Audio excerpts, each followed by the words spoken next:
भगवत गीता के ही 90 अध्याय से आगे पढ़ेंगे। 90 अध्याय के शुरू के लगभग 10 श्लोक हमने पढ़ लिए थे, 8 9 श्लोक पढ़ लिए थे। भगवत गीता 9वां अध्याय, परम गुह्य ज्ञान। भगवान अर्जुन को मोस्ट कॉन्फिडेंशियल नॉलेज, ज्ञानों में भी परम गुह्य ज्ञान, 9वां अध्याय उसको बताना इस तरह शुरू किया था। तो इस 90 अध्याय का शुरुआत के कुछ श्लोक हमने पढ़े थे इस तरह। और एक चर्चा किया था पिछली बार कि इस तरह 7वां अध्याय और 9वां अध्याय दोनों लगभग एक जैसे हैं। और भक्ति में 9वां अध्याय, 7वां और 8वां अध्याय गुह्यतर है, तो 9वां अध्याय गुह्यतम। थोड़ा सा ज्ञान कर्म के बारे में थोड़ा सा 9वें अध्याय में था, लेकिन ये शुद्ध भक्ति बताता है 9वां अध्याय। 8वें अध्याय में थोड़ा सा योग मिश्र भक्ति भी थी, लेकिन 9वें अध्याय में शुद्ध भक्ति की चर्चा है। इस तरह के श्लोक है। भगवान अपना हृदय का भाव उतार रहे हैं। मोस्ट कॉन्फिडेंशियल, कॉन्फिडेंशियल मतलब हृदय की बात अगर हम किसी को बता देते हैं तो गुह्य ज्ञान हो जाता है। जब तक हृदय की बात नहीं बताते हैं तो गुह्य नहीं होता है, एक्सटर्नल होता है, बाहरी। तो भगवान अपने हृदय की बात अर्जुन को बता रहे हैं, क्या चाहते हैं, क्या कैसा उनका प्रभाव है, किसमें वो खुश होते हैं। एक श्लोक आता है इसमें, पत्रम पुष्पम फलम तोयम यो मे भक्त्या से। भगवान के हृदय की बात है, भगवान क्या पसंद करते हैं बताया, क्या ग्रहण करते हैं, और क्या चाहते हैं। मन मनाभ मद भक्तो अद्याजी माम नमस्कार, वो भी इसमें बताया। भगवान ने अपने हृदय की बात इस 9वें अध्याय में अर्जुन की, यहाँ से भगवान बताना चाह रहे हैं कि ये गुह्य ज्ञान है। तो 9वां अध्याय परम गुह्य ज्ञान, मोस्ट कॉन्फिडेंशियल नॉलेज, ये हम चर्चा कर रहे हैं। क्योंकि 9वां अध्याय पहला श्लोक हमने पढ़ा था, एकदम तू ते गुह्य था। अर्जुन को बोलना है कि क्यों क्यों वो इस तरह ज्ञान अर्जुन को दे रहे हैं। वो उसके अंदर ईर्ष्या नहीं, सुनने के लिए बोल रहे हैं। ज्ञान और विज्ञान दोनों हैं, ज्ञानम ते हम सब विज्ञान।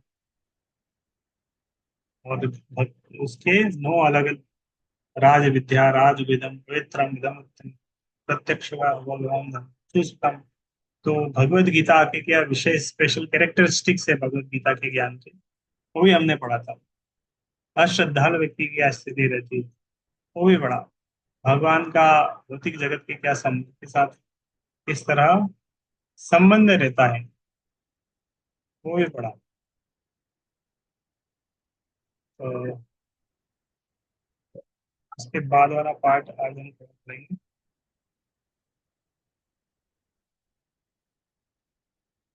भगवान का प्रकृति के साथ संबंध।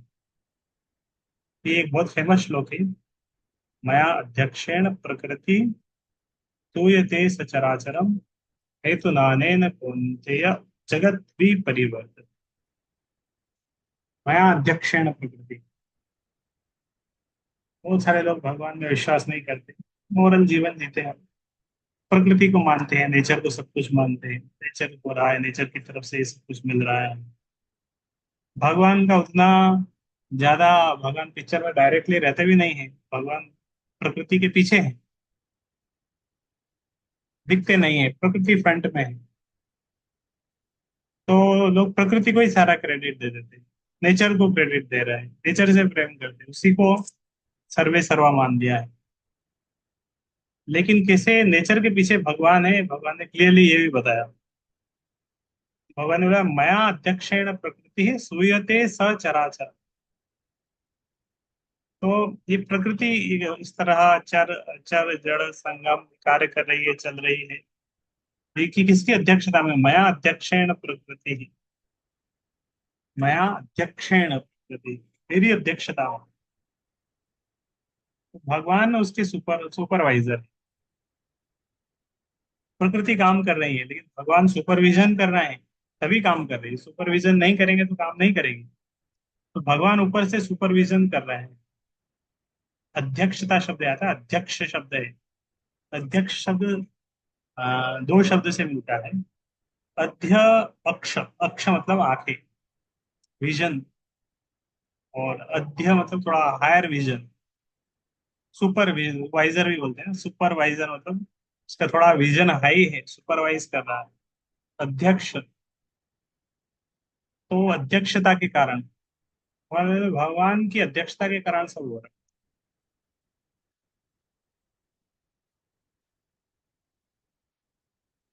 तो भगवान की अध्यक्षता में ये शासन में सब कुछ चल रहा है, बारंबार सृजित हो रहा है भौतिक जगत। सृष्टि हो रही है, क्रिएशन हो रहा है, मेंटेनेंस हो रहा है, रिस्ट्रिक्शन, क्रिएशन, मेंटेनेंस, रिस्ट्रिक्शन, सब कुछ चल रहा है। लेकिन ये भगवान की अध्यक्षता में, ये भी उसी का पार्ट है। भगवान का भौतिक जगत के साथ किस तरह संबंध है, तो इस तरह भगवान के साथ संबंध क्या है कि प्रकृति कार्य कर रही है, भगवान पीछे है, सुपरवाइजर कर रहा है, सुपरवाइज कर रहा है। डायरेक्टली भगवान इंगेज नहीं है, सीधे भगवान संपर्क में नहीं, लेकिन भगवान के सुपरविजन में हो रहा है, इसलिए भगवान का संपर्क है भी। परम अध्यक्ष वही बने रहते हैं, परमेश्वर पर इच्छा में है।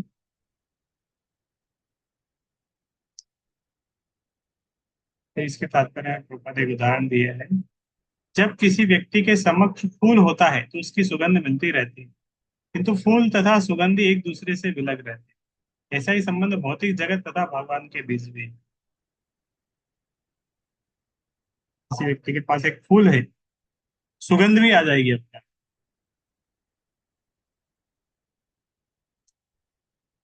वस्तुतः भगवान को इस जगत से कोई प्रयोजन नहीं रहता, किंतु वे ही अपने दृष्टिपात से उत्पन्न करते तथा व्यवस्थित करते।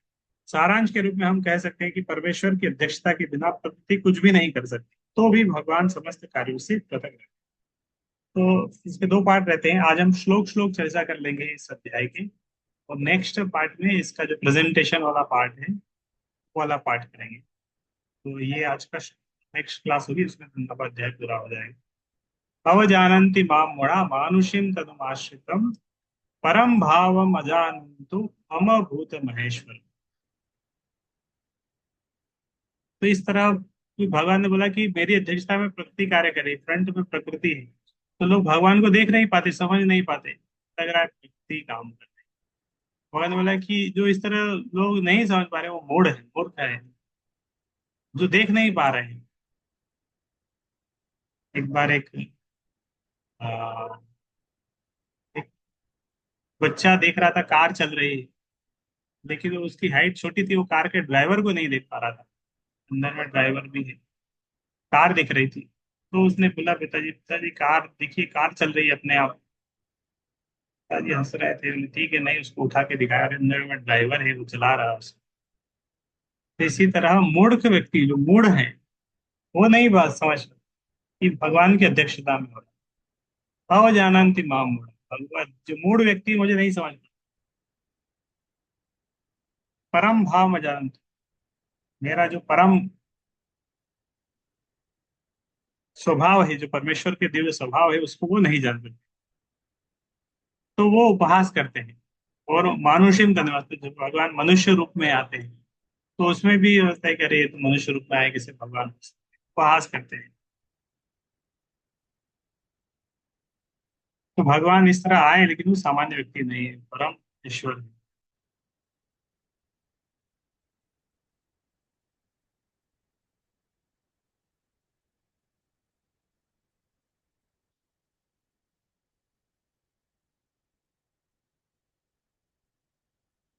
मोगाशा मोग कर्माणो मोग ज्ञानाविचेतस राक्षसी मासुरीं चैव प्रकृति मोहिनीं श्रुता।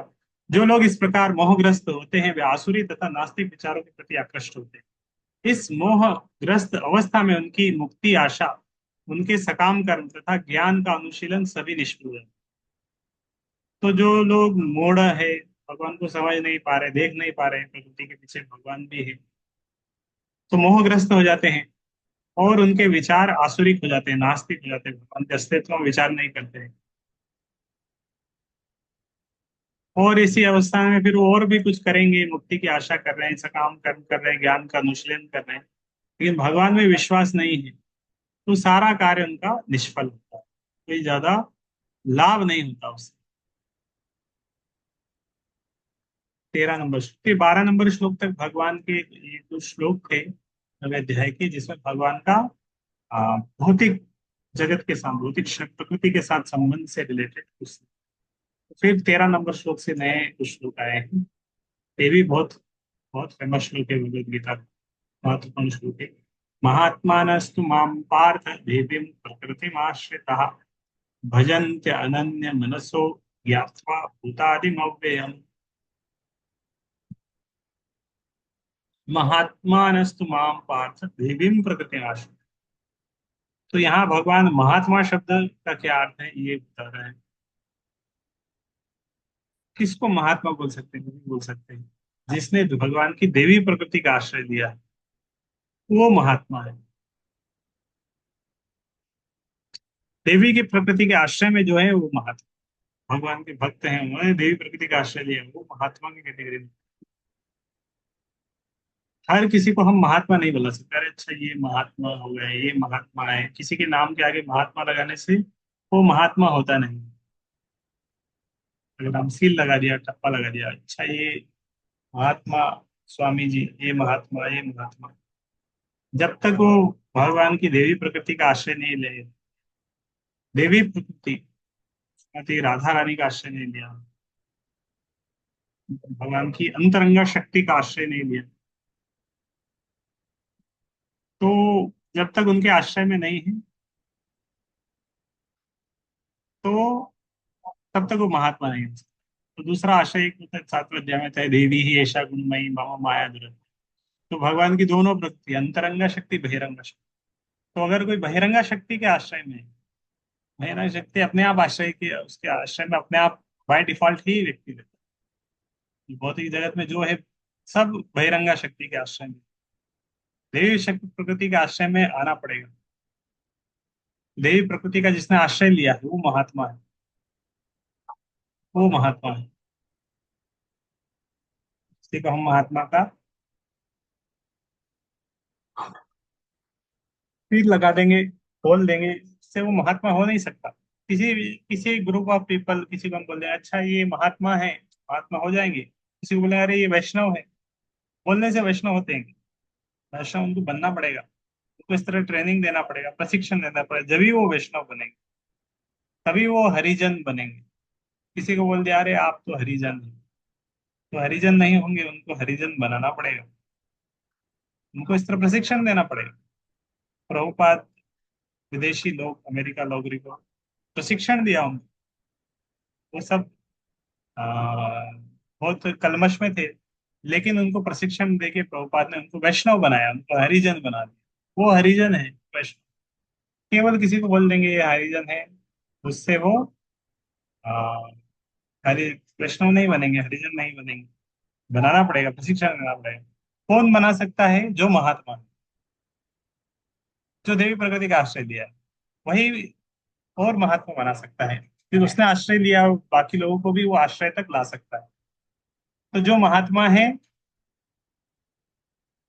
वो, जो वास्तविक महात्मा है वो और भी इस तरह वैष्णव बना सकता है।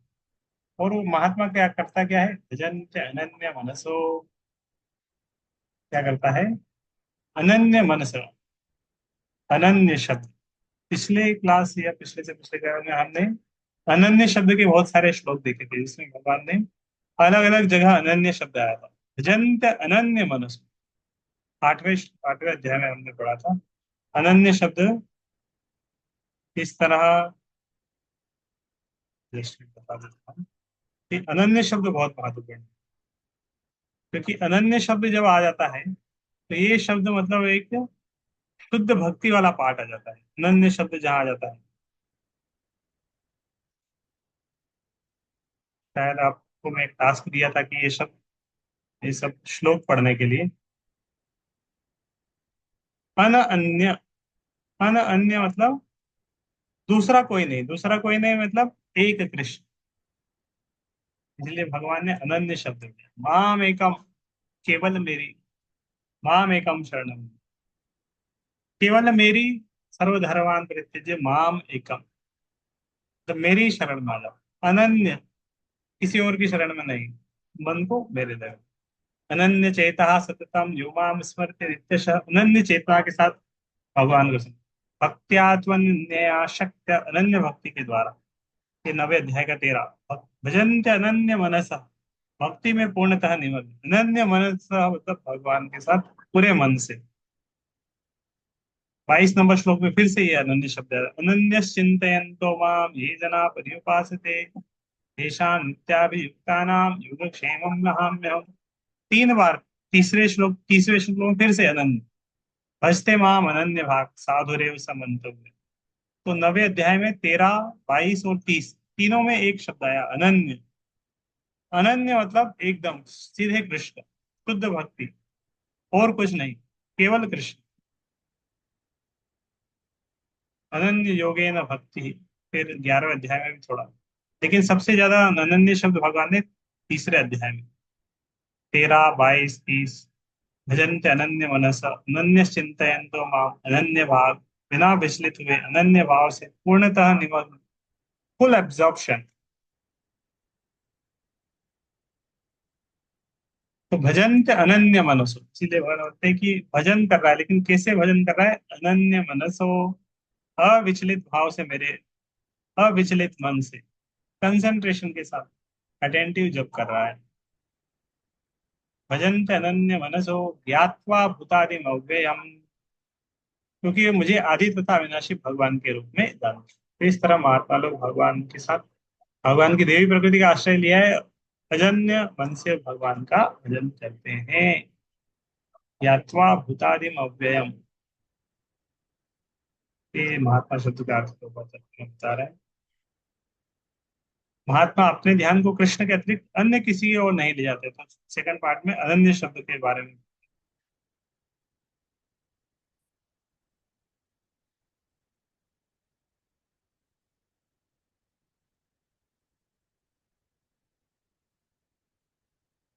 फिर और महात्मा और क्या करता है, उसके क्या गुण है?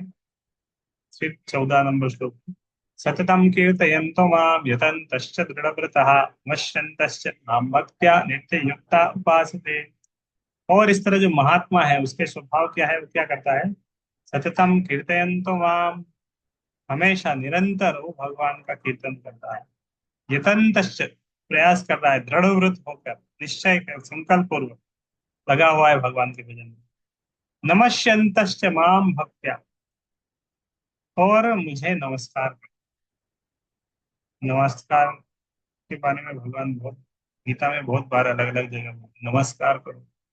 माम नमस्कुरु 2 बार तो एक ही श्लोक में बोला, मध्या जी माम नमस्कुरु, नमस्कार, मुझे नमस्कार करता है। नमस्यन्तश्च माम भक्त्या, तो मुझे नमस्कार कर रहा है। नित्य युक्ता उपासते, इस तरह नित्य रूप से सदैव मेरी पूजा कर रहा है, मेरी उपासना कर रहा है। ऐसा नहीं 7 दिन आए करेंगे, 2 दिन करेंगे, ये भक्ति नहीं है। 10 दिन करेंगे पूजा करेंगे, 9 दिन करेंगे, एक दिन करेंगे जन्माष्टमी। सततम, हमेशा, नित्य युक्ता, सेम पार्ट, दोनों लाइन में एक ही बात पॉइंट होता है। यहाँ पे सततम आया, सततम मतलब हमेशा, नित्य युक्ता, हमेशा, नित्यम भागवत सेवया नष्टप्रायेषु भद्रेषु। तो इस तरह करने से क्या होगा? सारे अभद्र दूर दूर चले जाएंगे। नष्टप्रायेषु भद्रेषु नित्यम भागवत सेवया।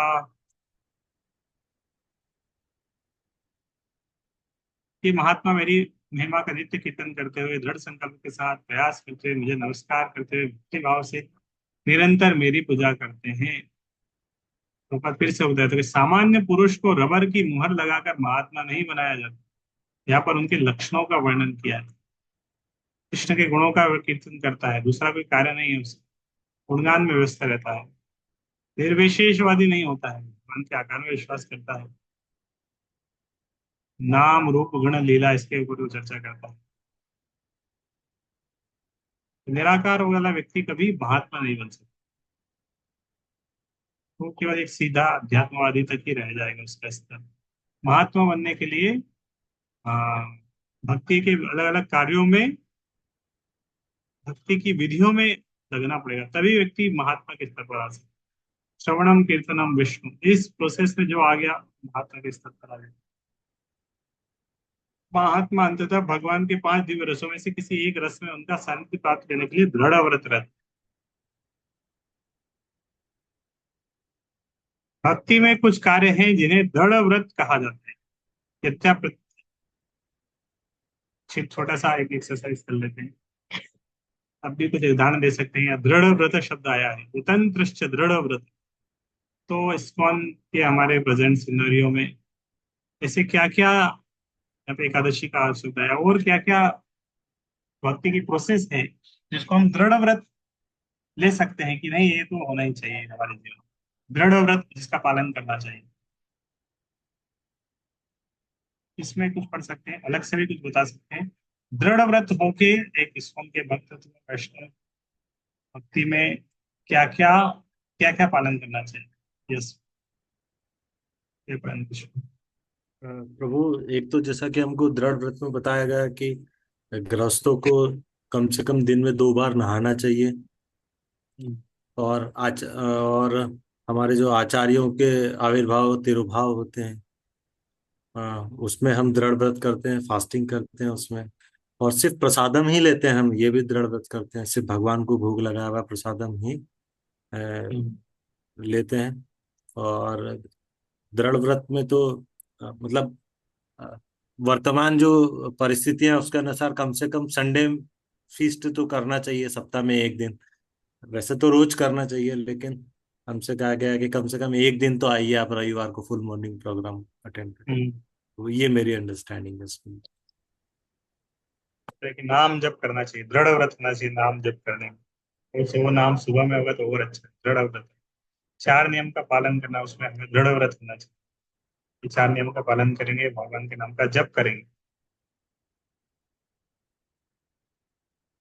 दृढ़ व्रत। और क्या क्या अलग अलग कुछ के जीवन में कौन कौन से कार्य है जिसके प्रति हमें दृढ़ व्रत होना चाहिए। गुरु की आज्ञा का पालन करने के लिए दृढ़ व्रत होना चाहिए। स्पेसिफिक होंगे तो गुरु आज्ञा मतलब क्या, बहुत सारी गुरु की आज्ञा है। भगवत गीता भागवत रीडिंग, भगवत गीता श्रीमद् भागवत को पढ़ने के लिए, प्रभुपाद की पुस्तकों को पढ़ने के लिए नियमित रूप से मैं दृढ़ व्रत है, नहीं प्रभुपाद की पुस्तकें पढ़ना है, दृढ़ व्रत होना चाहिए, पढ़ना है, कंप्लीट करना है, भागवत पढ़ना है, जैसे कहता हूँ। ये तो पढ़ ही नहीं पाएंगे, दृढ़ व्रत नहीं होंगे तो जीवन निकल जाएगा, प्रभुपाद की पुस्तकें नहीं। वैष्णव अपराध को नहीं करने के लिए भी दृढ़ दृढ़ व्रत होना चाहिए कि हम वैष्णव अपराध नहीं करें। कीर्तन करना चाहिए, उसके प्रति दृढ़ व्रत होना चाहिए। सततम कीर्तयन् त्वाम यतन्त्रश्च दृढ़ व्रत, सीधे उसी के बारे में बताया। सततम कीर्तयन् त्वाम यतन्त्रश्च दृढ़ व्रत, दृढ़ व्रत होना चाहिए। प्रसाद केवल ग्रहण करना है, इसके प्रति स्ट्रिक्ट होना चाहिए कि प्रसाद ही लेंगे, दृढ़ व्रत। कुछ कुछ भक्त का इस तरह दृढ़ व्रत होते हैं कि नहीं, पहले 16 माला होगा तभी हम प्रसाद लेंगे। और दृढ़ व्रत अलग अलग एक गुण। उसका दृढ़ व्रत होते कि नहीं, हम मंगल आरती करेंगे कुछ भी हो जाए, मंगल आरती करनी ही है। दृढ़ व्रत होते हैं, कहीं भी रहें और ट्रेन में रहेंगे, रात को 2 बजे सोएंगे, 4 बजे सोएंगे, 3 बजे सोएंगे, मंगल आरती में प्रेजेंट रहेंगे, दृढ़ व्रत, स्ट्रिक्ट। अगर कुछ चीजें हम के प्रति अगर हमारा दृढ़ व्रत रहेगा, हमारा चेतना अच्छा है इस चीजें। दृढ़ व्रत, भक्तों के संग में रहने के लिए दृढ़ व्रत होना चाहिए। भक्तों के संग में रहेंगे जहाँ रहेंगे। अलग से कितना भी अच्छा फैसिलिटी मिले, भक्तों के संग में संग करने के लिए दृढ़ व्रत। संडे प्रोग्राम में आएंगे, कुछ नियमित रूप से कुछ प्रार्थनाएं उच्चारण करने के लिए दृढ़ व्रत। रोज ब्रह्म संहिता का रिसाइटेशन होता है, गीता पाठ कर सकते हैं। साल में धाम या एक बार धाम जाने के लिए भी दृढ़ व्रत होना चाहिए कि धाम यात्रा करेंगे कम से कम एक बार, 2 4 6 बार हो जाए और अच्छा है। तो धाम वास के लिए, धाम घूमने के लिए, मायापुर वृंदावन जगन्नाथ, इस तरह भगवान जहाँ जहाँ गए उस स्थानों का भ्रमण करने के लिए भी दृढ़ व्रत होना चाहिए, समय बिताना चाहिए, छुट्टियां निकालनी चाहिए, घूम के जाना चाहिए उधर से। दृढ़ व्रत, बुक डिस्ट्रीब्यूशन के लिए, पुस्तक वितरण के लिए हमें दृढ़ व्रत होना चाहिए। फैमिली बिजनेस हमारा, तो ये फैमिली बिजनेस है। डोनेशन के लिए, भगवान की सेवा में धन एकत्रित करने के लिए, आपके पास धन है तो धन को भगवान की सेवा में लगाने के लिए भी दृढ़ व्रत होना चाहिए, उससे डिटेचमेंट लाना चाहिए। धन के प्रति आसक्ति है, भगवान की सेवा में लगाएंगे, आसक्ति भगवान में जाएगी, तो उसके लिए दृढ़ व्रत होना चाहिए। पुस्तक वितरण के लिए दृढ़ व्रत होना चाहिए। मैराथन आए तो उसमें भाग लेना चाहिए। दृढ़ व्रत सततम कीर्तयन्त सम्यक रूपेण, इसलिए संकीर्तन बोलते हैं, सम्यक रूपेण कीर्तन। हर तरीके से है, इस तरह हम भगवान की सेवाओं में लग सकते हैं। टेम्पल प्रोग्राम में सेवा करने के लिए, भागवतम क्लास अटेंड करने के लिए, मॉर्निंग प्रोग्राम पूरा, मंगल आरती के लिए दृढ़ व्रत है और अच्छा। और कुछ हम तो पूरे दृढ़ व्रत होते हैं कि नहीं, हमारा 4:30 से 9 बजे तक मॉर्निंग प्रोग्राम के लिए वो पूरी तरह दृढ़ व्रत है, उसके बीच में वो ब्रेक भी नहीं लेते हैं, बिल्कुल नो ब्रेक। 4:30 से 9 मतलब पूरा मॉर्निंग प्रोग्राम करना ही है। दृढ़ व्रत है 100%। 4:30 बजे मंदिर में जाएंगे तो 9 बजे तक भागवत क्लास के तक उनका 1-2 मिनट, 2-4 मिनट कभी ब्रेक लेना होता है वॉशरूम जाने के लिए, तो ही पानी पीने के लिए उसी वही बस ब्रेक लेते हैं। उसके अलावा इधर उधर ना चर्चा कुछ नहीं। पूरा 100% वो साधना में का समय। दृढ़ व्रत, निर्जला एकादशी का पालन करने के लिए साल में एक बार दृढ़ व्रत हो सकते हैं। सारी एकादशी, कुछ कुछ भक्त दृढ़ व्रत होते हैं कि नहीं सारी एकादशी हम निर्जला करें, बहुत अच्छा है। वैष्णव की सेवा करने के लिए दृढ़ व्रत होना चाहिए, सेवा करने के लिए दृढ़ व्रत। नहीं, प्रचार कार्य के लिए भी दृढ़ व्रत होना चाहिए कि हम केवल भक्ति में आ गए जिएंगे ऐसा नहीं है, हमें प्रचार करना है, लोगों को जोड़ना है भक्ति में। दृढ़ व्रत, दृढ़ व्रत, दृढ़ व्रत होके और भी लोगों को प्रचार में जोड़ना पड़ेगा, उसमें दृढ़ व्रत होने की आवश्यकता है, क्योंकि जब तक दृढ़ व्रत नहीं प्रचार करेंगे नहीं, प्रचार सक्सेसफुल नहीं होगा। थोड़ा देंगे या तो दृढ़ व्रत होके प्रचार करना पड़ेगा, सक्सेस तभी मिलेगी। बहुत अच्छा दृढ़ व्रत के ऊपर हमारा इतना चर्चा है। सततम कीर्तयन्तो काम यतन्तश्च, इस तरह नियमित रूप से हम भक्ति में कोशिश में आगे बढ़ेंगे, दृढ़ व्रत भी होकर रहेंगे साथ में।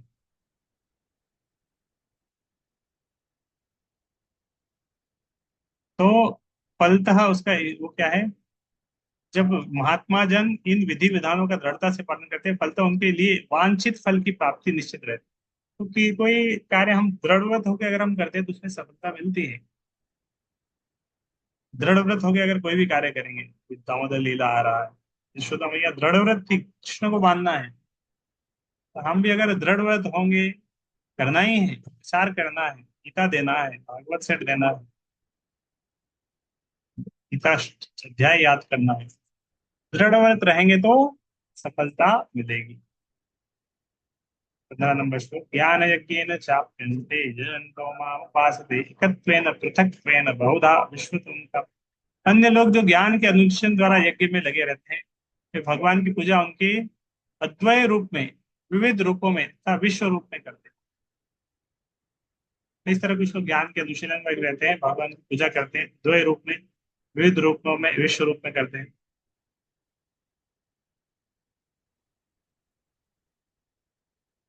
तो जो पूरी तरह कृष्ण की सेवा में है वो महात्मा है। फिर भी कुछ लोग ऐसे हैं जो वास्तव में महात्मा पद को प्राप्त नहीं है, वे एक अलग अलग प्रकार से कृष्ण की ही पूजा कर रहे हैं। अर्थ है, अर्थार्थी है, ज्ञानी है, जिज्ञासु है। परमेश्वर तो अपने को एक मान की पूजा करने वाले, परमेश्वर की किसी मनोकल्पित रूप की पूजा करने वाले, भगवान के विश्व रूप की पूजा करने वाले, तीन कैटेगरी में। तो अद्वैत इसमें सबसे, अद्वैतवादी सबसे अधम है। और इन्हीं का प्राधान्य भी, ऐसे लोग अपने को परमेश्वर मानते हैं, इस मानसिकता की अपनी पूजा आप करते हैं, यह भी एक प्रकार की ईश पूजा है, क्योंकि वे समझते हैं कि भौतिक पदार्थ ना होकर आत्मा है। कम से कम ऐसा भाव तो पता नहीं। इस तरह अलग अलग कैटेगरी है। 16 नंबर श्लोक, ये जिस तरह 7वें अध्याय में बोला था, कुछ श्लोक थे जिसमें आया था हम बीज प्रदा पिता रसोम अपसुपन्ते प्रभास में शशि प्रणवा सर्वे शब्द के पुरुषम विष्णु। इस तरह बहुत सारे श्लोक 7वें अध्याय में।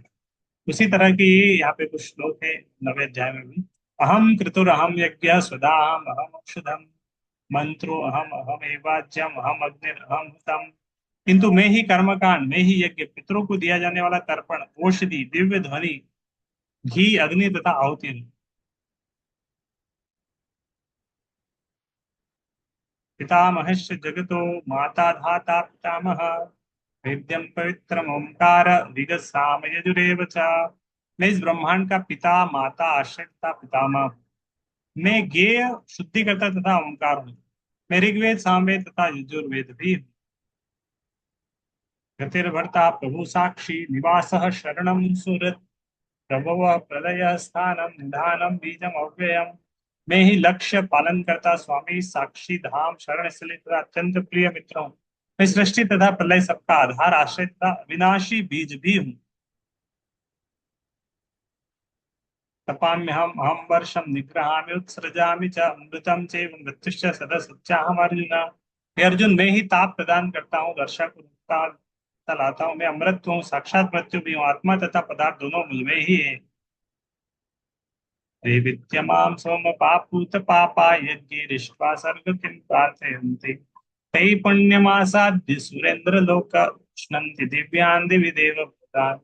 जो वेदों का अध्ययन करते तथा सोमरस का पान करते हैं और स्वर्ग की प्राप्ति की गवेषणा करते हुए प्रत्यक्ष रूप से मेरी पूजा करते हैं, वे पाप कर्मों से शुद्ध होकर इंद्र के पवित्र स्वर्गिक धाम में जन्म लेते हैं, जहाँ वे देवताओं का सा आनंद भोगते हैं।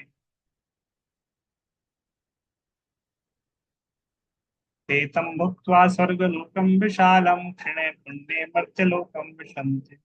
एवं त्रयी धर्म मनुप्रपन्ना गतागतं काम कामानंति। पिछले श्लोक में जिस तरह बताया कि लोग स्वर्ग में भी जाते हैं इस तरह पुण्यों के से। लेकिन स्वर्ग के बाद क्या होता है? ते तम भुक्त्वा स्वर्ग लोकम विशालम। इस तरह स्वर्ग में जाके इंद्र सुख का भोग किया। क्षणे पुण्य मर्त्य लोकम विशंति।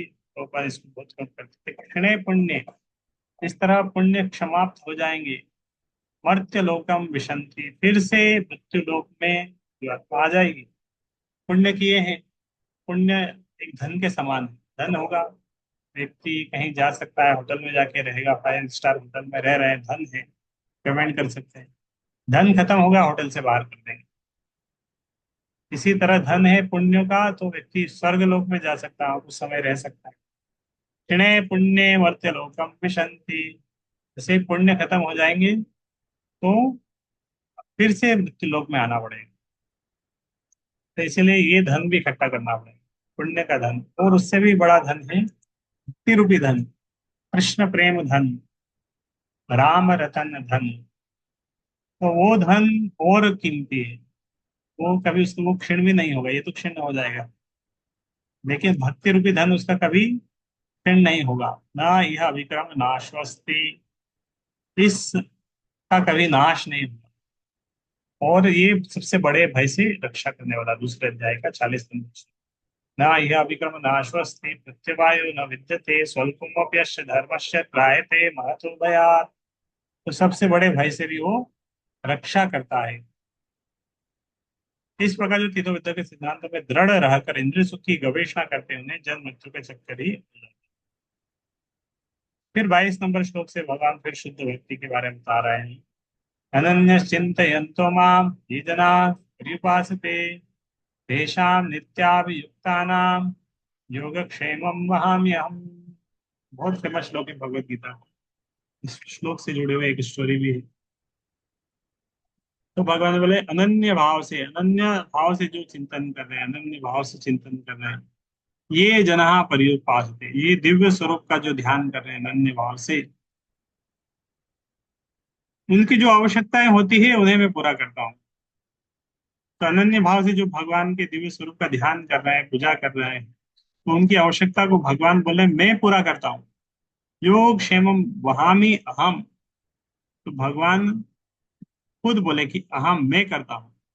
इससे पहले बोले थे मया अध्यक्षण प्रकृति, मेरे अध्यक्षता में प्रकृति काम कर रही है। तो प्रकृति में जो कुछ हो रहा है भगवान उसमें डायरेक्टली नहीं, वो उधर सुपरवाइजर कर रहे हैं, प्रकृति कर रहे हैं। भगवान केवल सुपर करते हैं, भगवान की अध्यक्षता में प्रकृति कर रही है। यहाँ भगवान ने प्रकृति नहीं बताया। यहाँ बोल रहे हैं कि मेरे भक्त जो अनन्य चिंतन के साथ मेरा भजन कर रहे हैं ना, फिर मैं सीधे इन्वॉल्व हो जाता हूँ। मैं फिर इनडायरेक्टली नहीं रहता हूँ।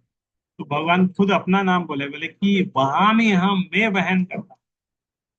वहां में अहम, मैं वहन करता हूँ। तो वहां भी शब्द है, वहां मतलब वहन करता, मतलब मैं खुद ला के देता हूँ। इस तरह भगवान बोले कि आई एम द डिलीवरर। मान लो किसी ने ऑर्डर किया, आ, आजकल फूड डिलीवरी सिस्टम होता है ना, कुछ खाने की इच्छा है, और ऑर्डर कर दिया, तो तुरंत आ, किसी स्विगी, मान लो स्विगी पे ऑर्डर किया आपने, स्विगी का व्यक्ति आ जाएगा तुरंत देने के लिए, स्विगी का टी शर्ट पहन के आ जाएगा, है ना। लेकिन कौन आएगा, वो कोई कर्मचारी को भेजेगा, खुद स्विगी स्विगी का मालिक आएगा देने के लिए? स्विगी का मालिक नहीं आएगा देने के लिए, किसी को भेजेगा, उसके किसी स्टाफ को भेजेगा, खुद देने नहीं आएगा। लेकिन भगवान यहाँ पे क्या बोला, वहामी अहम, भगवान बोले मैं खुद देने आता हूँ, आई एम द डिलीवरर। अहम क्लियरली बोला होगा ना कि वहामी अहम, मैं देता हूँ।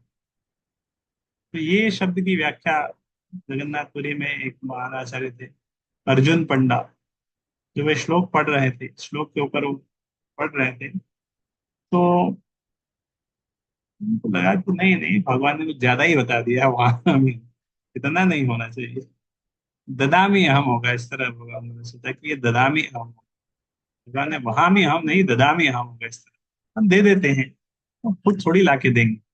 मैं तो भगवान को वैष्णव आचार्य बोले हमारे घर में कुछ नहीं है, हम तो पूरी तरह भगवान के ऊपर आश्रित है, और देते हैं भगवान, खुद खुद थोड़ी ला के देंगे। तो उन्होंने वहामी को के ऊपर कट कर दिया, क्रॉस कर दिया, और नीचे लिख दिया ददामी। इस तरह वो फिर स्नान के लिए चले गए, उनके कुछ दैनिक नित्य काम के लिए बाहर गए। उसी समय में उनके घर में बहुत सारे दो बालक आते हैं, अर्जुन पंडा उनके घर में, और गेट खड़काते हैं। उनकी पत्नी ने गेट खोला, बोले आपके पति ने बहुत सारा सामान भिजवा रहे हैं, हम लेके आए हैं। तो खुद खुद बहुत सारा सामान गाड़ी में लेके आए थे, खुद अपने पीठ के ऊपर उठा के गेट खोला, उन्होंने खुलवाया, बोले आपके पति के लिए हम कुछ सामान लेके आए हैं। खुद वो खुद उठा के सामान लाके अंदर रखा, पूरा घर भर दिया सामान ला ला के। तो हमारे पति के कहाँ भिजवाया इस तरह, बोले उन्होंने भिजवाया इस तरह। तो ये दो व्यक्ति जो आए थे, एक काला था एक सफेद था, उनका कलर इस तरह बनता है, एक श्याम वर्ण था, एक सफेद वर्ण। तो देखा कि उनकी पीठ के ऊपर कुछ मारने का निशान है, कुछ कोड़े मारने का। तो उसकी पत्नी ने पूछा, अरे ये क्या हो गया, आपकी पीठ के ऊपर इस तरह निशान क्यों है? तो उसने बोला, अरे हम आने में थोड़ी सी लेट हो गए, हम खुद लेके आ रहे थे लेकिन थोड़ा सा लेट हो गए, आपके पति ने बोला था हम आने में लेट हो गए, उन्होंने हमें मारा इस तरह। वो आश्चर्य में थे, अरे मैं कहा, मेरा पति इस तरह साधु व्यक्ति है, कहाँ मारेगा, समझ नहीं पाया। बोले रुको रुको, वो आ रहे होंगे, आप खा के जाना, प्रसाद बनाते हैं। ये बोला नहीं नहीं, हमें जल्दी में जाना है, और भी भक्तों के घर में देना है। तो बोला, वो चले गए। बाद में अर्जुन पंडा आया, उनके देखा उनके घर में बहुत सारा सामान आ गया, ग्रोसरी था नहीं, एकदम से बहुत सारा ग्रोसरी आ गया है। पूछा कहाँ से आया, बोले तुम आप ही ने तो भिजवाया, मैं तो भिजवाया नहीं, दो लड़के आए थे, ऐसा ऐसा पूरा स्टोरी बताया। फिर बताया, अरे उनके शरीर के ऊपर इस तरह चाबुक के निशान थे। तो फिर वो अर्जुन पंडा को लगा, अरे नहीं नहीं मैं कुछ किया। फिर उन्होंने अपनी भगवत गीता खोली, जहाँ पे उन्होंने ये शब्द वहां में हम जहाँ पे लिखा है, और देखा कि वो कट गया, उन्होंने वहां ददा में लिखा था, वहां में हम के ऊपर जो क्रॉस लगाया था वो हट गया। फिर से भगवान ने उसको प्रूव किया कि वहां में हम, मैं देता हूँ, मैं वहन करता हूँ। लेकिन किसके लिए वहन कर रहे हैं, अनन्य चिंतयन्तु माम ये जना परिउपासते, जो अनन्य भाव से भगवान के देव स्वरूप का ध्यान करता है, पूरी तरह भगवान के ऊपर ही आश्रित है, तो भगवान फिर उसकी जो पूरी तरह भगवान के प्रति शरणागत है, शरणागति एक्सेप्ट किया है, तो भगवान भी फिर उसका ध्यान देते हैं। 24 घंटे कृष्ण का चिंतन करता है, और श्रवण कीर्तन स्मरण पाद सेवन बंधन अर्चन दास, इस तरह एक फेमस श्लोक है भक्ति का। ये अपनी अन्य, तो ये इसके कुछ श्लोक है देव डेमिगोड वर्शिप के ऊपर। ये अपनी अन्य देवता भक्ता यजन्ते श्रद्धयान्विता, ये अपनी मामेव कुन्तेय यजन्त्य अविधि पूर्वकम। तो यहाँ पे भगवान ने बताया कि जो लोग अन्य देवताओं के, अनन्य भक्त नहीं है, जो दूसरे देवताओं के भक्त हैं, उनकी पूजा कर रहे हैं, उनके प्रति श्रद्धा है, श्रद्धा सत्या श्रद्धा, तो भगवान उनकी श्रद्धा से देव दूसरे देवताओं की पूजा करते हैं। तो भगवान ने ते अपने मामे वो कौनते या, वो मेरी ही पूजा कर रहे हैं, लेकिन यजंत अविधि पूर्वक में गलत तरीका है, त्रुटिपूर्ण ढंग से मेरी पूजा कर रहे हैं। सही तरीके से डायरेक्टली मेरी पूजा कर सकते हैं, देवताओं के थ्रू मेरी पूजा करने की क्या आवश्यकता। तो भगवान ने बोला है कि जो लोग अन्य देवताओं की पूजा में लगे हुए अधिक बुद्धिमान नहीं होते, क्योंकि ऐसी पूजा अप्रत्यक्षतः मेरी ही पूजा है। उदाहरणतः जब कोई मनुष्य वृक्षों की जड़ों में पानी न डालकर उसकी पत्तियों तथा टहनियों में पली जाता है, तो ऐसा इसलिए करता है क्योंकि उसे पर्याप्त ज्ञान नहीं होता है, नियमों का ठीक से पालन नहीं करता। इसी प्रकार शरीर के विभिन्न अंगों की सेवा करने का अर्थ है अमाशय में भोजन की पूर्ति करना। तो भगवान की सेवा करने से सारी सेवाएं हो जाती है। अहम ही सर्वयज्ञानां भुक्ता च प्रभुरेव च, न तु माम विजानन्ति तत्त्वेन तच्छुबन्ति ते। तो मैं समस्त यज्ञों का एकमात्र भोक्ता हूँ तथा स्वामी हूँ, तथा जो लोग मेरी वास्तविक दिव्य स्वभाव को नहीं जानते वे नीचे गिर जाते हैं। न तो माम अभी जानती तत्वे नातश्रवंति ते, नीचे गिर जाते हैं, उनको पतन हो जाता है। अलग अलग जगह पे देवता वर्षिप में चले जाएगा, उधर उनका पतन हो जाएगा। यान्ति देव व्रता देवान् पितरन् यान्ति पितृव्रतः, भूतानि यान्ति भूतेज्या यान्ति मध्याजिनोऽपि माम।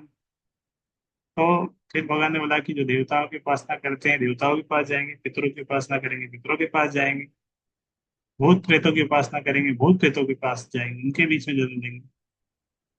लास्ट में भगवान ने बताया यान्ति मद्या जिनो भी माँ, मेरी पूजा करोगे तो मेरे पास आओगे। तो जिसकी उपासना करेंगे जिसकी पूजा करेंगे उनके पास जाएंगे, देवताओं की पूजा करेंगे देवताओं के पास जाएंगे।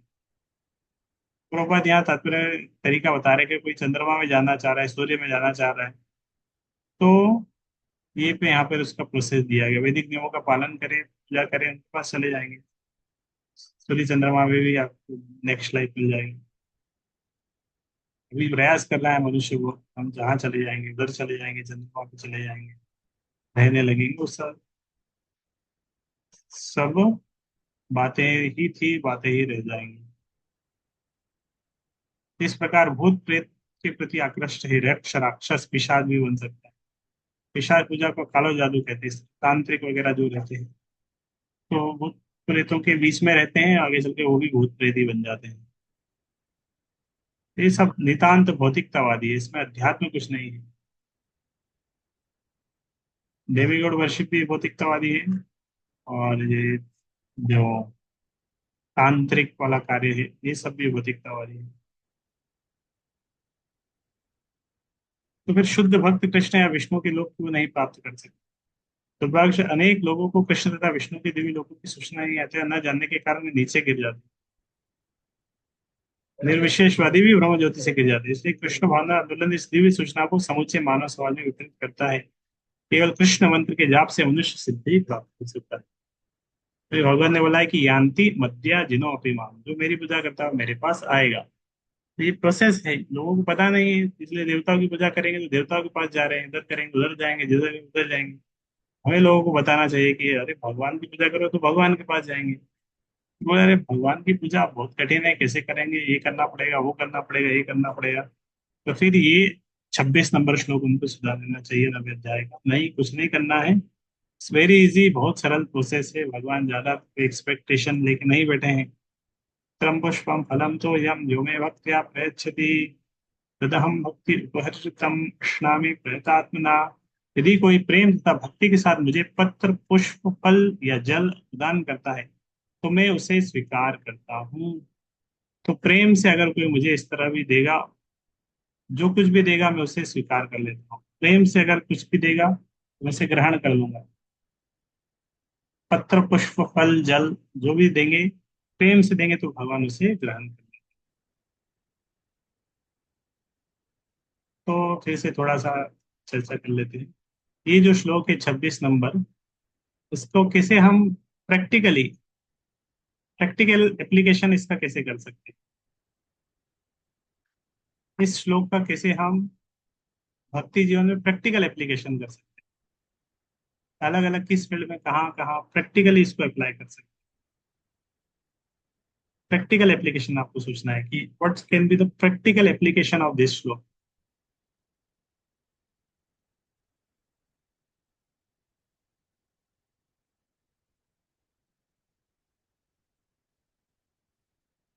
तो प्रैक्टिकल एप्लीकेशन एक आंसर आया, रोज तुलसी पत्र भगवान को अर्पण कर सकते हैं। तो रोज हम घर में भगवान को तुलसी पत्र अर्पण कर सकते हैं, इतना सरल है, कठिन है क्या? तुलसी पत्र अर्पण कर सकते हैं भगवान, भगवान के चरणों में विशेष रूप से। तो तुलसी पत्र अगर थोड़ा सा चंदन घिस लेंगे और तुलसी को चंदन चर्चित करके करेंगे, चंदन का लेप लगा के भगवान के चरणों में तुलसी अर्पण करेंगे, बहुत अच्छा है। भगवान के विग्रह नहीं है आपके घर में, ठीक है, कोई बात नहीं, आप भगवान पे फोटो है, फोटो में भगवान के चरणों पे तुलसी चिपका सकते हैं। तो तुलसी इस तरह भगवान के चरणों में अर्पण कर सकते हैं। पत्रम पुष्पम, ऑफरिंग फ्लावर गार्लैंड, इस तरह का आंसर है। पुष्प भगवान ने बोला है, फूल अर्पण कर सकते हैं। तो भगवान को आ, फूल तोड़ के भगवान को अर्पण करना चाहिए रोज, घर में मंदिर है।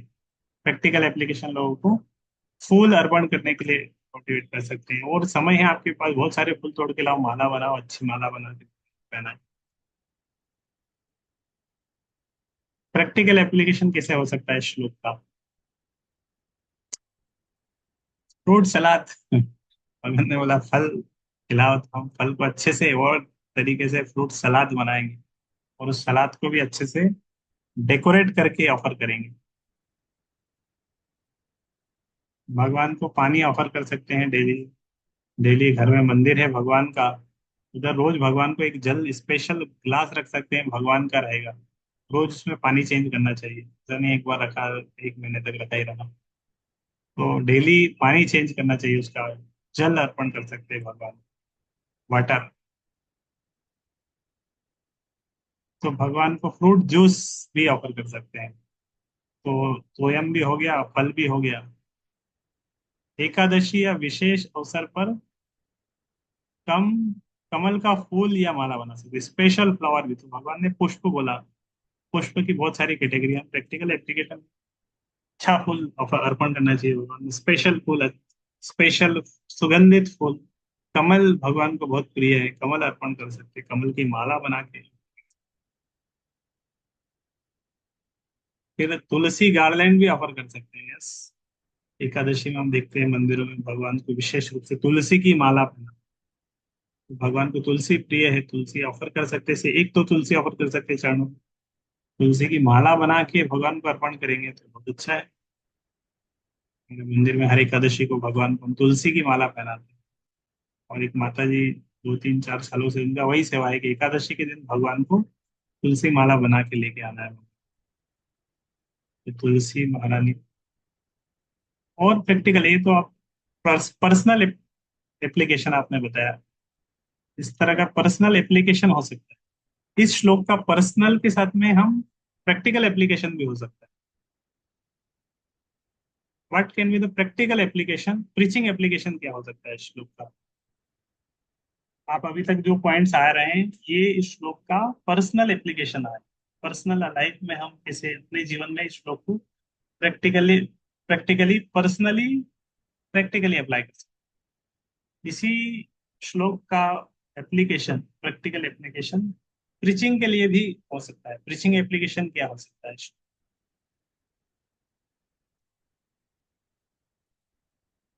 प्रीचिंग एप्लीकेशन क्या हो?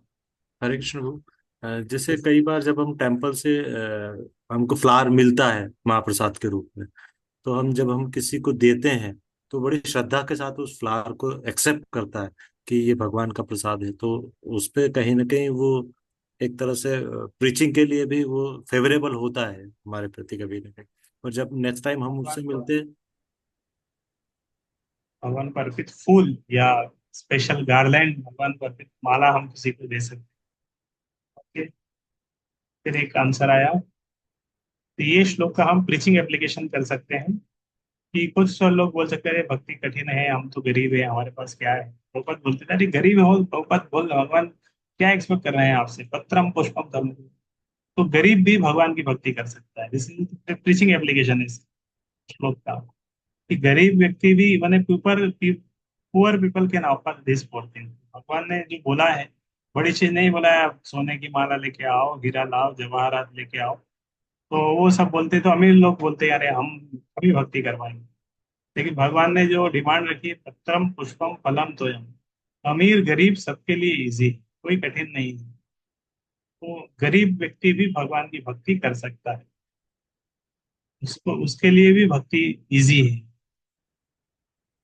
बच्चे भी कर सकते हैं, कोई भी कर सकता है, इट्स वेरी इजी। भक्ति का प्रोसेस बहुत सरल है।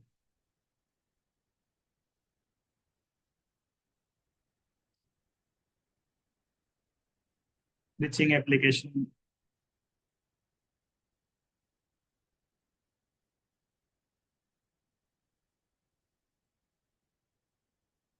हम बोल सकते हैं लोगों को कि जैसी आपकी क्षमता है आप भगवान को अर्पण कर सकते हैं।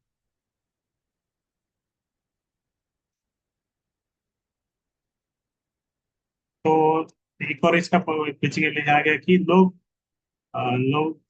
नॉन वेज वगैरह इस तरह तामसिक चीजें भगवान पसंद नहीं करते। भगवान को पसंद होता तो बोल देते हैं यहाँ पे कि वो सब भी लेके आओ, मैं मुझे लेके आओ। तो भगवान ने पहले ही बता दिया कि गुड़ने सी चीजें लेके आओ, पत्थर पुष्प फल जल, यही मैं एक्सेप्ट करूंगा। नॉन वेज वगैरह मैं पसंद नहीं करता, तामसिक चीजें मत लाओ।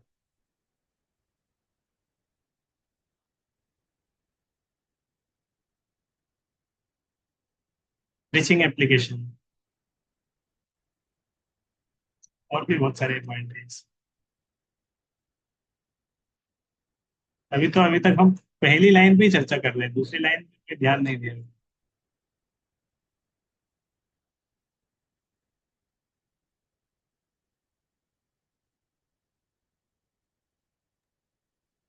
वही जैसे अ, अगर हम कोई नया आ रहा है, हम किसी को कनेक्ट कर रहे हैं प्रचार के लिए, तो हम उसको मोटिवेट करते हैं कि वो भोग लगा के भगवान को अर्पण करके प्रसाद ले। तो हाँ इससे भी उसको एक्सेप्ट मतलब स्वीकृति मिलती है किसी न किसी तरह से। हाँ, भगवान को मोटिवेट कर सकते हैं कि आप भगवान को भोग लगाइए, भगवान को भोग लगाने के लिए प्रसाद के रूप में उसको ग्रहण करिए। भगवान के साथ कनेक्टिविटी होती है ये सब करने से। एक आंसर है, भक्ति इज द मेन इंग्रेडिएंट। भगवान ने क्लियरली बोला, तदहम भक्ति उपहरितम, तदहम भक्ति उपहरितम। ऐसे वैसे अर्पण मत करो, मुझे भक्ति भाव से अर्पण, भक्ति भाव से अर्पित करो, तब मैं लूंगा। ऐसे वैसे दोगे तो मैं लूंगा नहीं। तो भगवान इस भावाग्राही, भक्ति भाव, भाव ग्रहण करते हैं। हम भी बोलते हैं, भक्त लोग बोलते हैं कि नहीं नहीं, हम भक्तों के हाथ का बना हुआ प्रसाद का खाना नहीं खाएंगे, भक्तों के हाथ का बना हुआ खाना नहीं खाएंगे। क्यों? क्योंकि वो किस लिए बना रहा है, जो जिस भाव से वो बना रहा है वो सही नहीं। तो प्रोफेशनल कोई उसका मूड है, भोग भोग भोग का मूड है, भक्ति का भाव नहीं। इस भाव से वो नहीं बना रहा है, इसलिए ग्रहण नहीं करते। भक्त हैं, भगवान को भोग लगाने के लिए भक्ति भाव से बनाते हैं, तो हम उनके हाथ पे ग्रहण करते हैं। तो भगवान ने बोले कि भक्ति भाव से अगर अर्पण करोगे तो मैं लूंगा, भक्ति भाव से नहीं अर्पण करोगे तो मैं नहीं लूंगा। मुझे भक्ति चाहिए, मुझे 56 भोग नहीं चाहिए। 56 भोग तो दुर्योधन खिला रहा था, लेकिन भगवान दुर्योधन हस्तिनापुर में गए, दुर्योधन के महल में भी नहीं गए और उसकी गली में भी नहीं गए। 56 भोग नहीं चाहिए भगवान। भगवान चाहते हैं, प्रेम चाहते हैं। तदहम भक्ति उपरतम, भक्ति में ग्रहण करता हूँ। अश्नामी, स्वीकार करता हूँ, ये ली भगवान। तो यहाँ से ये एक और पॉइंट है कि भगवान निराकार नहीं है, वो ग्रहण करते हैं, आदान प्रदान करते हैं। ही एक्सेप्ट, ही ईट, लेते हैं, ग्रहण करते हैं। तदहम भक्ति उपहृतम अश्नामी प्रयतम।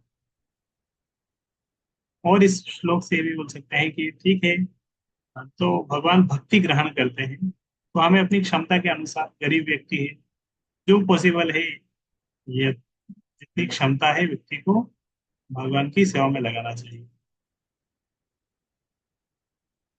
तो भगवान भक्ति ग्रहण करते, भक्ति के साथ जो देंगे उसको एक्सेप्ट करेंगे।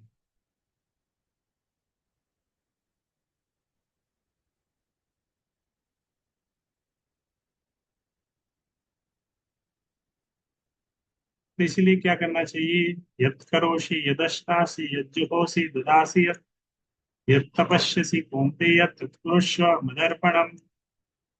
तो भगवान ने बोला कि इसलिए जो कुछ भी तुम करो मुझे अर्पण करके करो। तुम जो करो, जो खाओ, जो दो, जो तपस्या करो, जो कुछ कर रहे हो अपने जीवन में, सब कुछ मुझे अर्पित करते हुए करो। मुझे साथ में लेकर चलो, मुझे भी साथ में रखो। जो खा रहे हो, जो करते हो, जो अर्पण कर रहे हो, इस तरह हम खाने का हमारा एक प्रोसेस है। उसमें भगवान को हमने साथ में रखा है। चलो भगवान और हम साथ में हैं, पहले भगवान के लिए बनाएंगे, उनको भोग लगाएंगे, फिर हम खाएंगे। तो भगवान को साथ में हमने खाने के प्रोसेस में भगवान को साथ में रखा। भगवान ने बोला, अरे खाने में भी बस साथ में मत रखो, बाकी समय भी साथ में रखो। यद जुहोसी यद यद करोषि यद अश्नासी यद जुहोसी। तो जैसे केवल खाने के समय भगवान को स्मरण कर रहे हैं, प्रसाद चाहिए, प्रसाद चाहिए, इसी तरह हर काम में हमेशा भगवान को स्मरण रखें। या तपस्या से होते हैं, जो जो कर रहे हैं जीवन में, उसमें भगवान को भी साथ में पार्टनर बना कर रखें। इस अपने जीवन को इस प्रकार ढाले कि किसी भी दशा में कृष्ण को ना भूले। प्रत्येक व्यक्ति को अपने जीवन निर्वाह के लिए कर्म करना पड़ता है, और कृष्ण यहाँ पर आदेश देते हैं कि हर व्यक्ति उनके लिए ही कर्म करे। प्रत्येक व्यक्ति को जीवित रहने के लिए कुछ ना कुछ खाना पड़ता है, तो उसे चाहिए कि कृष्ण को अर्पित भोजन के उच्छिष्ट को ग्रहण करें। प्रत्येक व्यक्ति को कुछ ना कुछ धार्मिक अनुष्ठान करने होते हैं, अतः कृष्ण की संस्तुति है, इसे मेरे है करो ही अर्चन।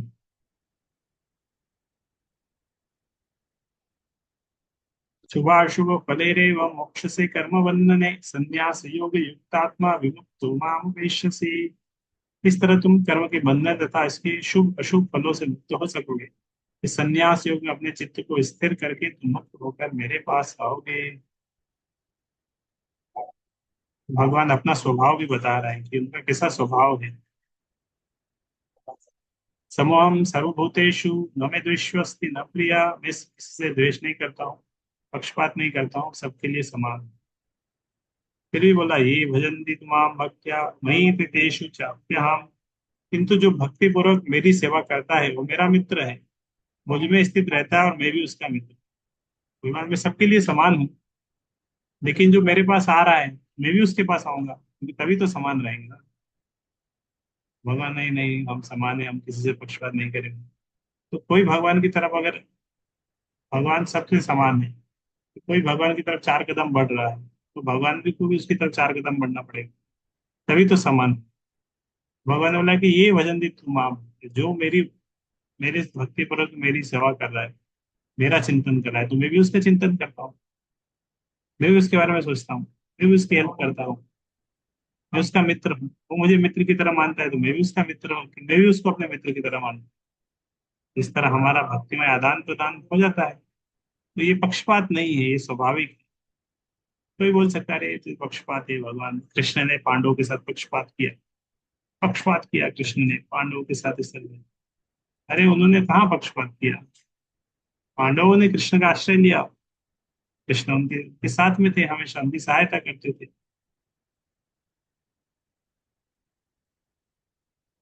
पांडव लोग कृष्ण में, कृष्ण को आश्रय आश्रय किया पांडवों ने।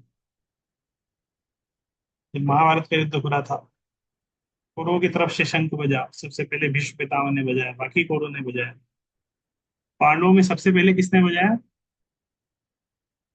गीता में आता है, पांचजन्यम ऋषिकेशो देवदत्तम धनंजय। सबसे पहले कृष्ण ने शंख बजाया, कृष्ण युद्ध नहीं करने वाले, लेकिन सबसे पहले शंख कृष्ण ने बजाया, उसके बाद बाकी सारे पांडवों ने। तो सब कृष्ण कृष्ण से प्रेम करते थे, कृष्ण को याद करते थे जब भी परेशानी में रहते थे। दुर्योधन इस तरह कृष्ण को स्मरण नहीं करता था।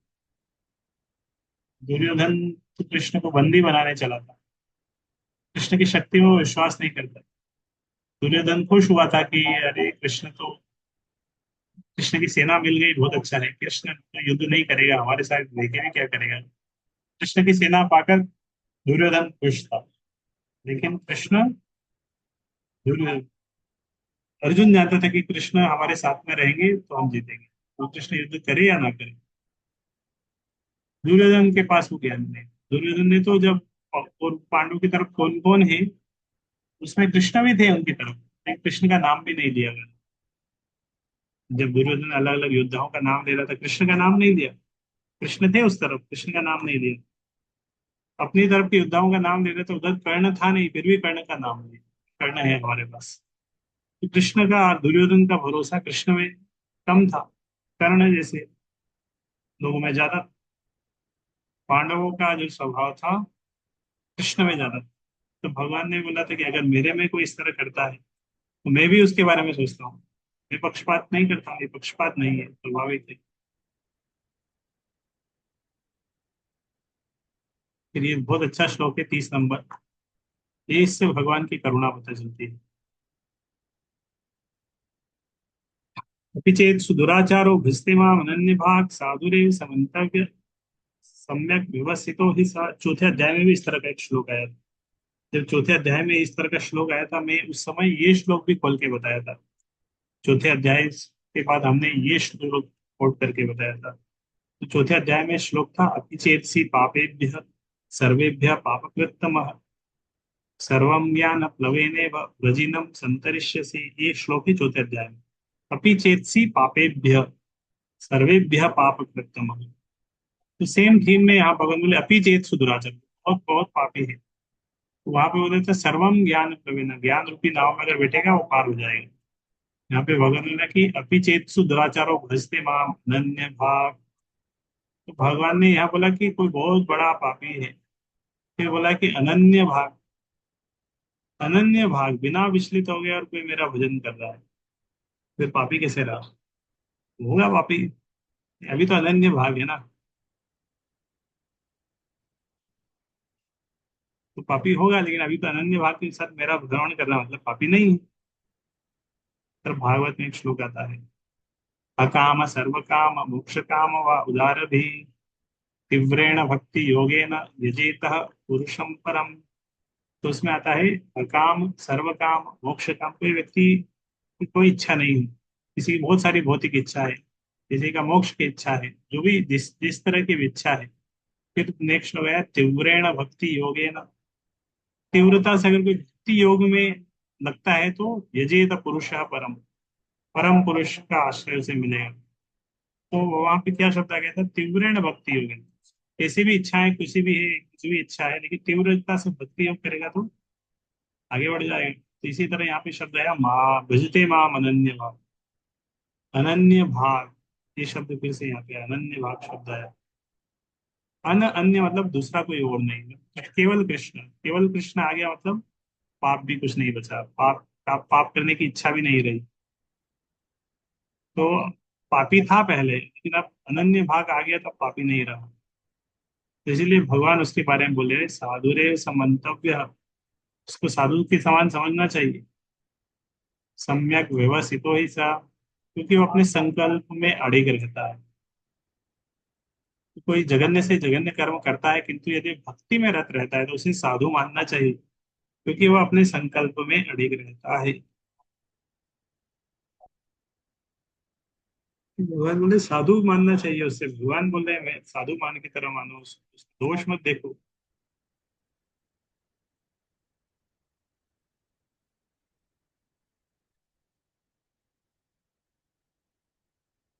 क्षिप्रम भवति धर्मात्मा शुश्वच्छान्ति गच्छति कौन्तेय प्रतिजानीहि मे भक्तः प्रणश्यति। तो भगवान ने बोला कि क्षिप्रम भवति धर्मात्मा, तो जल्दी धर्मात्मा बन जाएगा। जितना अभी बहुत पापी है, लेकिन चांस है वो धर्मात्मा बन जाएगा। कौन्तेय प्रतिजानीहि हमें भक्तः प्रणश्यति। तो भगवान ने बोला कि हे कुंती को, तो निडर होकर तुम घोषणा कर दो कि मेरे भक्त का कभी विनाश नहीं होता, तुरंत धर्मात्मा बन जाता है, स्थायी शांति को प्राप्त होता है। क्षिप्रम भवति धर्मात्मा शुश्रुत शांति निगच्छति कौन्तेय प्रतिजानी ही नामे भक्त प्रणश्यति। मेरे भक्तों का कभी विनाश नहीं होता। अभी थोड़े से शॉर्ट में हम पढ़ देंगे, तीन से तीन श्लोक और बचे हैं। फिर से हम नेक्स्ट क्लास होगी, फिर से नवाध्याय को, ये सारे श्लोक का रिवाइज करेंगे। एक क्लास फिर से हम नवे अध्याय में देंगे। माम ही पार्थ विपाश्रित यपिशुद्ध पापयोनयः स्त्री वैश्यस्तथा शूद्र तेपि यान्ति पराम गतिम्। कोई भी व्यक्ति जो मेरी शरण में आ गए, कोई निम्न निम्न शूद्र व्यक्ति है, कोई भी है, वैश्य है, स्त्री है, शूद्र है, व्यापारी है,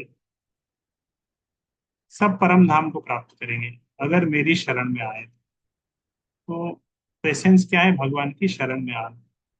माम ही पार्थ व्यपाश्रित, जो भगवान की शरण में आएगा वो उसका उद्धार हो जाएगा।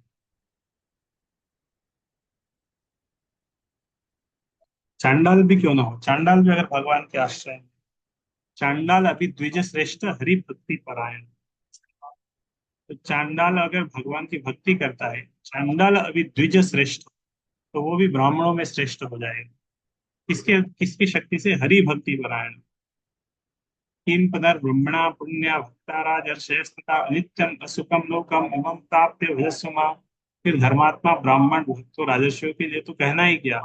इस क्षणिक दुख में संसार में आ जाने पर मेरी प्रेम भक्ति में अपने आप को लगाओ। क्लियरली भगवान बोल रहे हैं कि आ, मेरी प्रेम भक्ति में लगाओ, मेरी भक्ति में लगाओ अपने आप। इमं प्राप्य भजस्व मां, मेरा भजन करो।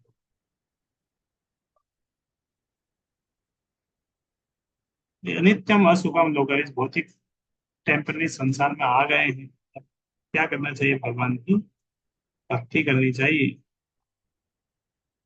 तो भगवान की भक्ति कैसे करें? तो ये आखिरी श्लोक इस अध्याय का भगवान ने थोड़ा सा हिंट दे दिया, और यही भगवत गीता का सार है कि भगवान की भक्ति। तो एसेंस निकल के आया कि भगवान की भक्ति करना चाहिए। भगवान ने बोला भजस्व मां, मेरी भक्ति करो। तो भगवान खुद बता भी दे रहे हैं कैसे भगवान की भक्ति करना है। मन्मना भव मद्भक्तो मध्याजी माम नमस्कुरु मामे वैश्यसि युक्तेवं मत परायण। अपने मन को मेरे नित्य चिंतन में लगाओ, मेरे भक्त बनो, मुझे नमस्कार करो और मेरी ही पूजा करो। इस प्रकार मुझ में पूर्णतया तल्लीन होने पर तुम निश्चित रूप से मुझको प्राप्त होंगे।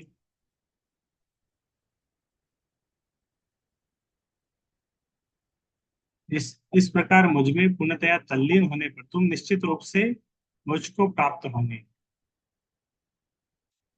अपने मन को मेरे नित्य चिंतन में लगाओ, मेरे भक्त बनो, मुझे नमस्कार करो और मेरी ही पूजा करो। इस प्रकार मुझ में पूर्णतया तल्लीन होने पर तुम निश्चित रूप से मुझको प्राप्त करोगे। इस तरह उस तरह तुम मुझे निश्चित रूप से प्राप्त करोगे। ये आखिरी श्लोक। फिर से हम एक क्लास में केवल नवे अध्याय से चर्चा करेंगे, और बचे हुए और भी भक्ति का किस तरह एसेंस है उसमें चर्चा करते हुए हमारा 9th चैप्टर कंप्लीट हो जाएगा। इस तरह 3 क्लास हमने पूरा नवे अध्याय में दिया है। फिर उसके बाद 10th चैप्टर शुरू करेंगे। हरे कृष्ण कृष्ण कृष्ण हरे हरे, हरे राम हरे राम